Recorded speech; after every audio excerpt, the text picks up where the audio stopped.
कुछ मास्टर अच्छे भी होते हैं। राजेश अभी घर से निकला ही था कि उसने देखा उसके स्कूल के मास्टर जी रघुनंदन तिवारी जी उसके घर ही आ रहे थे।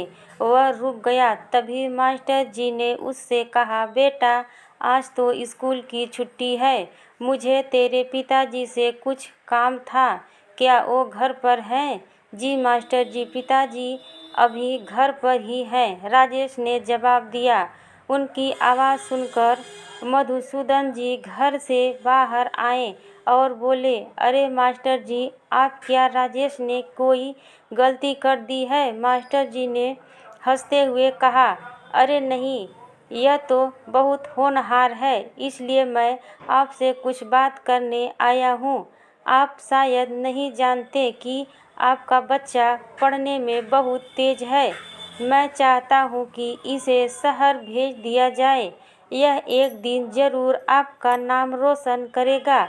मधुसूदन जी ने आश्चर्य से पूछा, यह सब तो मुझे पता नहीं है, आप कह रहे हैं तो ठीक ही होगा, लेकिन इसे भेजे कैसे? मेरे पास तो पैसे नहीं है। मास्टर जी ने राजेश से कहना शुरू किया, बेटा क्या तुम शहर पढ़ने जा पाओगे? राजेश बोला, हाँ मास्टर जी, मैं ज़रूर जाऊंगा। मास्टर जी ने आगे कहना शुरू किया, बेटा ये देखो, मेरे पास एक सोने की कलम है। जब मैं छोटा था तो मैं भी पढ़ने में बहुत तेज था। उस समय मुझे मेरे स्कूल में प्रिंसिपल ने यह सोने की का पेन दिया था, जिसे मैं आज तक संभाल कर रखा आया हूँ। लेकिन अब ये पेन मैं तुम्हें दे रहा हूँ। शहर जाकर मेरे मित्र से मिलना, उसके पास ये पेन गिरवी रख देना, वो तुम्हें पैसे दे देंगे। जब तुम पढ़ लिख कर कुछ बन जाओ तो इस पेन को छुड़ा कर मुझे वापस दे देना। यह कहकर मास्टर जी ने एक डिब्बी राजेश के हाथ में पकड़ा दी। राजेश डिब्बी खोलकर देखने लगा तो उन्होंने रोका और कहा, बेटा इस पेन को जब देखना तब तुम इसका कर्ज चुकाने लायक हो जाओ। मास्टर जी से चिट्ठी और पेन लेकर राजेश उनके मित्र के पास पहुंच गया। उन्हें पेन और चिट्ठी दी। उन्होंने खत पढ़ा और राजेश को पैसे दे दिए। राजेश ने वहां से बड़े स्कूल में दाखिला ले लिया। अब जब भी राजेश को पैसों की ज़रूरत होती, वो उनसे पैसे ले लेता और अपनी डायरी में लिख लेता था। समय बदला। सालों की कड़ी मेहनत से एक दिन राजेश एक IAS ऑफिसर बन गया। अब तक वह सब कुछ भूल चुका था। वह दिन रात काम में लगा रहता। एक बार राजेश के पिता मधुसूदन जी उससे मिलने शहर आए। वे गेट पर पहुंचे तो सिक्योरिटी गार्ड ने उन्हें रोक दिया। उन्होंने कई बार बताया कि वे राजेश के पिता हैं, लेकिन यह सुनकर वह हंसने लगा। बहुत देर तक धूप में खड़े रहने के बाद भी जब वे उससे मिल नहीं पाए तो निराश होकर गांव की ओर चल दिए। रास्ते में उन्हें राजेश की गाड़ियों का काफिला दिखा। पिता को देख राजेश ने गाड़ी रोकी और गाड़ी से उतरकर उनके पैर छुए, फिर उन्हें गाड़ी में बिठाकर अपने घर ले गया। राजेश को इस तरह देखकर उसके पिता बहुत खुश हुए। राजेश बोला, पिताजी अब आप चिंता मत कीजिए, गांव को छोड़ दीजिए और मेरे साथ यहाँ आकर रहिए। मधुसूदन जी बोले, बेटा मेरा मन यहाँ नहीं लगेगा, मैं तो गांव में ही ठीक हूँ। एक बात और, अपने गार्ड से कहो कि वो तुम्हें किसी से मिलने से रोके नहीं, क्योंकि कोई न कोई मुसीबत में होगा तभी तुमसे मिलने आएगा। राजेश ने तुरंत गार्ड को बुलाकर डांटा और कहा, मुझसे कोई भी मिलने आए उसे अंदर बिठाकर पहले पानी के लिए पूछो, फिर मुझे खबर करो। उसके जाने के बाद राजेश बोला, पिताजी गांव के क्या हाल चाल है? आपके खेत बगैर मधुसूदन जी बोले, बेटा मैं तो तुम्हें कुछ याद दिलाने आया था।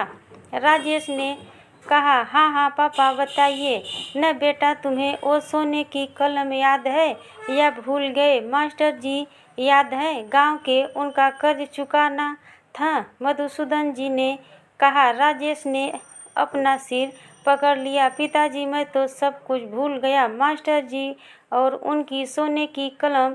चलिए अभी चलते हैं। उनकी सोने की कलम लेकर उनके देने राजेश अपने पिता को लेकर मास्टर जी के मित्र के पास पहुंच गया। उसने उन्हें डायरी दिखाई और सोने सारे पैसे चुका दिए।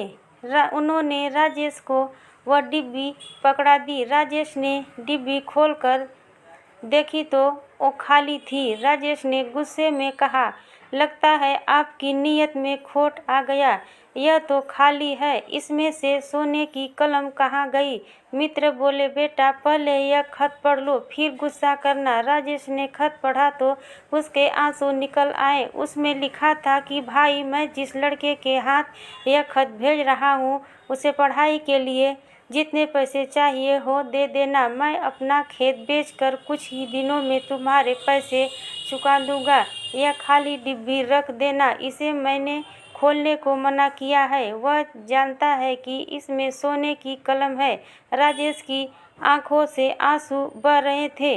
वह बोला, पिताजी मास्टर जी ने मुझे पढ़ाने के लिए अपने खेत बेच दिए। अभी चलिए हम वो खेत खरीद कर मास्टर जी को वापस दे देते हैं। तभी उसके मित्र ने पीछे से राजेश के कंधे पर हाथ रखा और कहा, बेटा ये पैसे तुम्हारे हैं, मेरा कर्ज तो मास्टर जी ने पहले ही चुका दिया। अब उन खेतों को खरीदने का भी कोई फायदा नहीं, क्योंकि मास्टर जी अब इस दुनिया में नहीं है। राजेश फूट फूट कर रोने लगा। उसने अपने पिता की ओर देखा। वे बोले, बेटा 2 दिन पहले ही उनका देहांत हुआ है, यही खबर देने मैं तेरे पास आया था। राजेश रोते हुए बोला, पिताजी मुझसे बहुत बड़ी भूल हो गई। अफसर बनते ही मैं सब भूल गया। काश मैं उनका कर्ज उतार पाता। मधुसूदन जी बोले, बेटा तुम कुछ बन गए हो, अब गांव के ऐसे ही गरीब बच्चों को शिक्षा देकर अपने लायक बनाओ। राजेश ने अपना बदलाव उसी गांव में करवा लिया। अब वह नौकरी के साथ साथ गरीब बच्चों को पढ़ाता भी था। हेलो दोस्तों, अगर मेरी स्टोरी पसंद आई हो तो मेरे चैनल को सब्सक्राइब कर दीजिएगा दोस्तों, प्लीज़ दोस्तों। नमस्कार, जय हिंद।